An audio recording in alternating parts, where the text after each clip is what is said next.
Assalamualaikum warahmatullahi wabarakatuh. Perkenalkan, nama saya Nairizky Akila dengan NIM 0603524048. Di sini saya akan menjelaskan tokoh psikologi kognitif yang bernama Edward Chase Tolman. Tolman lahir pada tanggal 14 April 1886 di West Newton, Massachusetts, Amerika Serikat.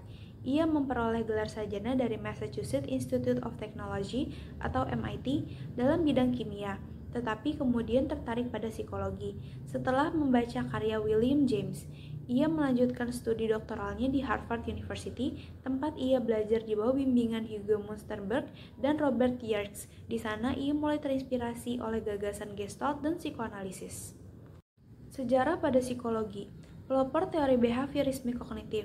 Karyanya membawa perspektif baru pada studi tentang perilaku dan pembelajaran dengan mengintegrasikan elemen-elemen kognitif ke dalam pendekatan behavioristik yang dominan pada masanya.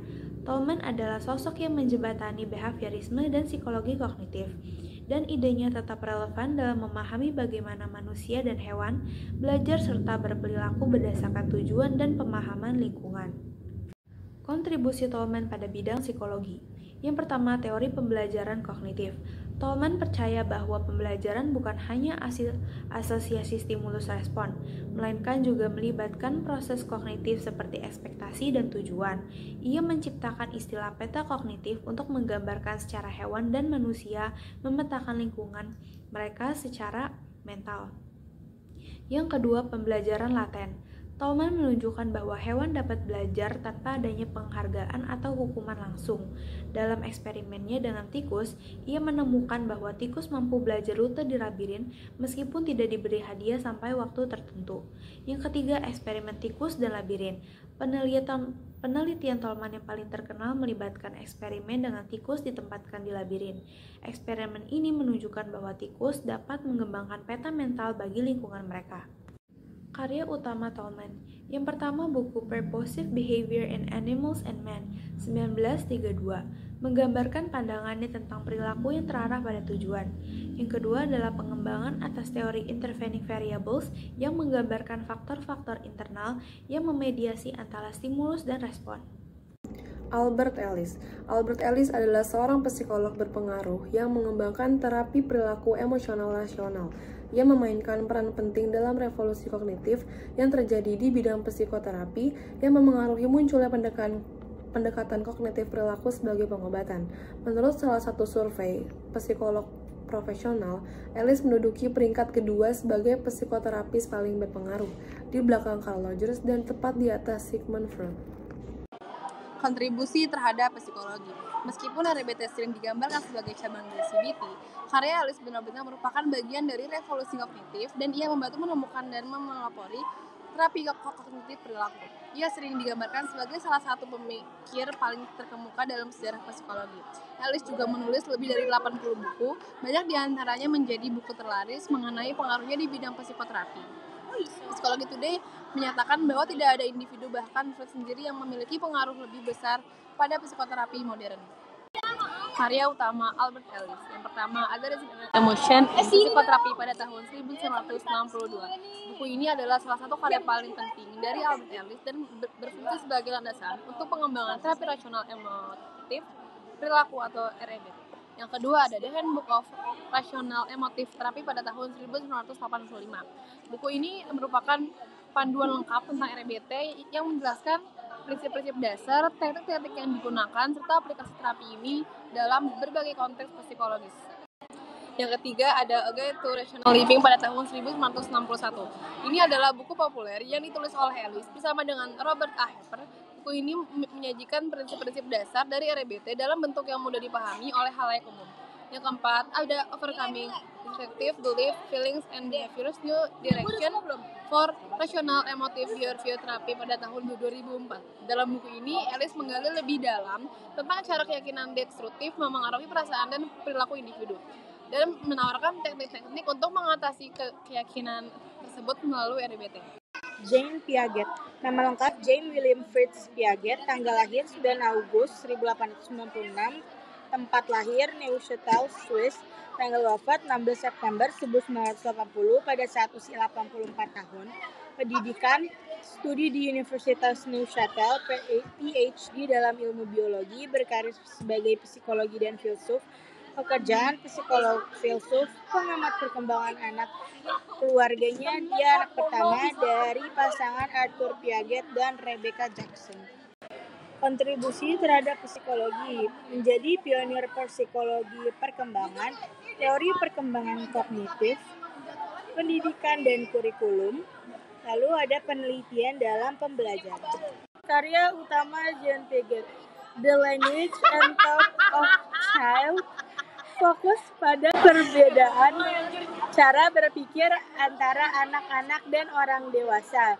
The Child Conception of the World, meneliti cara anak-anak memandang dunia di sekitar mereka.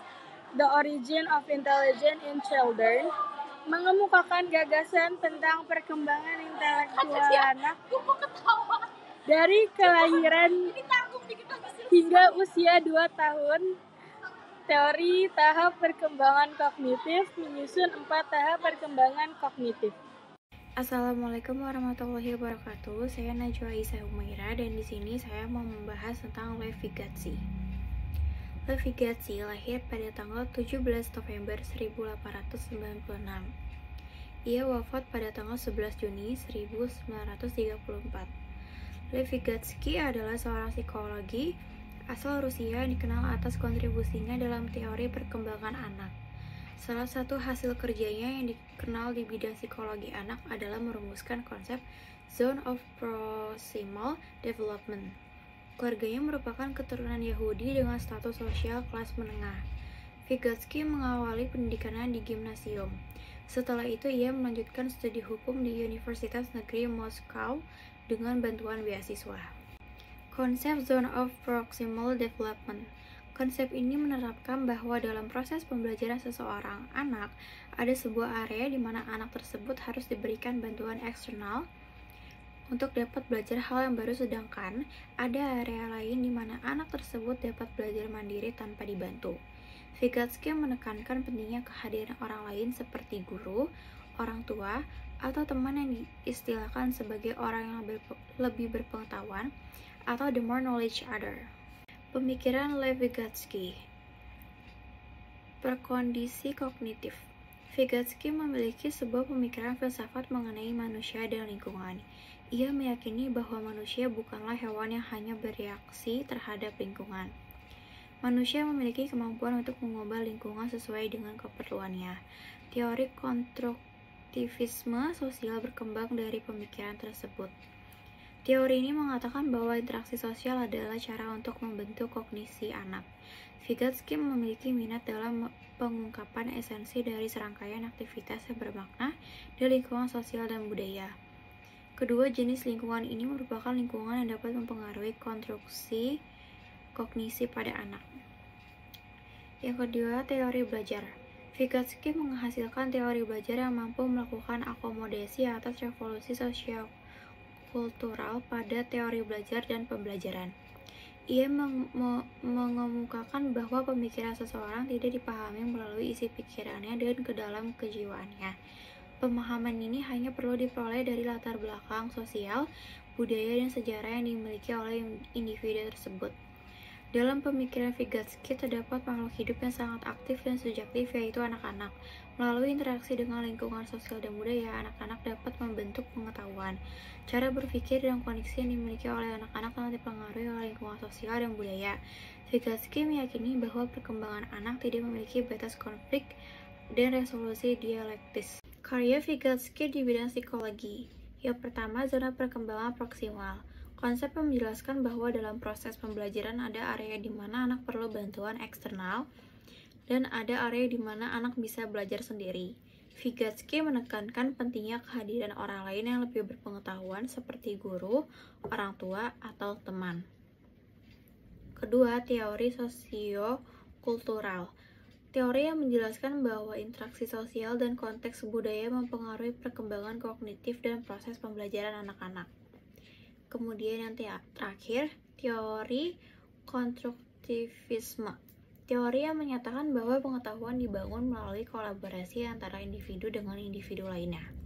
Assalamualaikum warahmatullahi wabarakatuh. Perkenalkan, saya Naya Lutfia dari Prodi Psikologi kelas PI 24B. Kali ini saya akan mempresentasikan salah satu tokoh psikolog kognitif, yaitu Elizabeth Loftus. Elizabeth Loftus adalah seorang psikologi kognitif dan pakar memori manusia dari Amerika Serikat. Ia telah melakukan penelitian tentang kelenturan memori manusia. Loftus terkenal karena karyanya yang luar biasa tentang efek informasi yang salah dan ingatan saksi mata, dan penciptaan dan sifat ingatan palsu, termasuk ingatan yang pulih dari pelecehan seksual masa kecil. Loftus lahir pada 16 Oktober 1944 di Los Angeles, California, US. Ayahnya bekerja sebagai seorang ahli teknik dan ibunya adalah seorang ibu rumah tangga.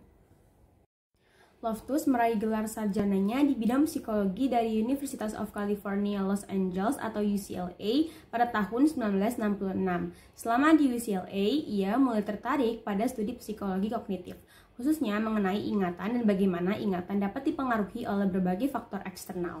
Loftus melanjutkan studinya untuk meraih gelar master di University of Washington pada tahun 1968. Pada tahun 1972, Loftus melanjutkan studinya untuk meraih gelar doktoralnya di University of Washington di bawah bimbingan psikolog terkenal yaitu Robert G. Heath. Kontribusi Elizabeth Loftus dalam bidang psikologi. Yang pertama yaitu teori ingatan palsu. Loftus terkenal karena penelitiannya yang menunjukkan bagaimana ingatan manusia dapat dimanipulasi dan dibentuk kembali oleh sugesti eksternal, informasi yang salah, atau pengalaman yang tidak pernah terjadi. Dalam eksperimen-eksperimennya, ia menunjukkan bahwa orang dapat mengingat kejadian yang tidak pernah terjadi seperti terkena penculikan atau melihat kecelakaan mobil hanya karena mendengar cerita atau mendapatkan informasi yang salah. Yang kedua yaitu pengaruh sugesti dalam pengingatan. Loftus mengembangkan teori bahwa ingatan manusia bukanlah proses yang statis dan tidak berubah, melainkan dapat terdistorsi oleh informasi yang diterima setelah kejadian tersebut terjadi. Yang ketiga yaitu aplikasi dalam sistem hukum. Penemuan Loftus tentang ingatan palsu memiliki dampak besar pada sistem hukum. Dalam banyak kasus, terutama dalam kesaksian saksi mata, ingatan yang dianggap akurat ternyata bisa sangat terdistorsi. Ia bekerja untuk mengedukasi para profesional hukum dan psikolog tentang bagaimana ingatan saksi mata dapat dipengaruhi dan mengapa kesaksian saksi mata tidak selalu dapat dipercaya sepenuhnya. Hal ini mendorong revisi terhadap cara pengumpulan dan penggunaan kesaksian mata dalam pengadilan. Karya-karya Elizabeth Loftus. Yang pertama yaitu Eyewitness Testimony. Buku ini membahas secara mendalam tentang keandalan kesaksian saksi mata dalam sistem peradilan. Buku ini merinci bagaimana ingatan saksi mata bisa dipengaruhi oleh berbagai faktor eksternal, termasuk cara pertanyaan diajukan dan informasi yang diterima setelah kejadian.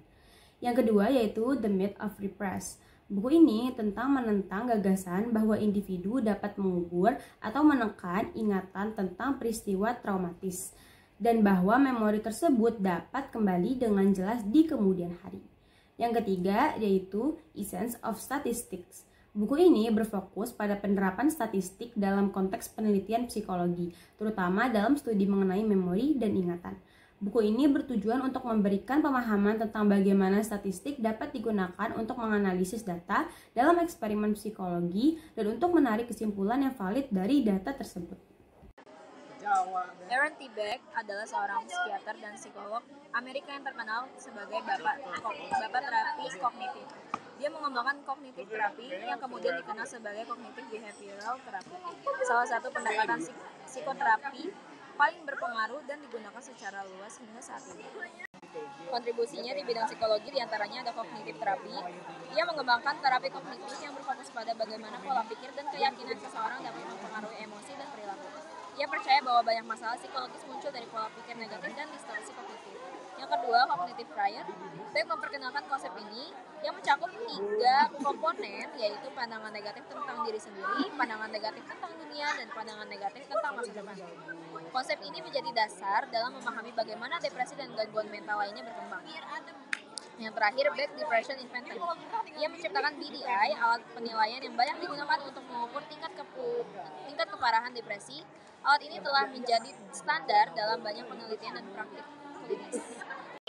Beberapa karya utama diantaranya Depression Causes and Treatment. Buku ini menguraikan penyebab depresi dan cara mengobatinya, memperkenalkan konsep triad kognitif yang menjadi dasar terapi kognitif.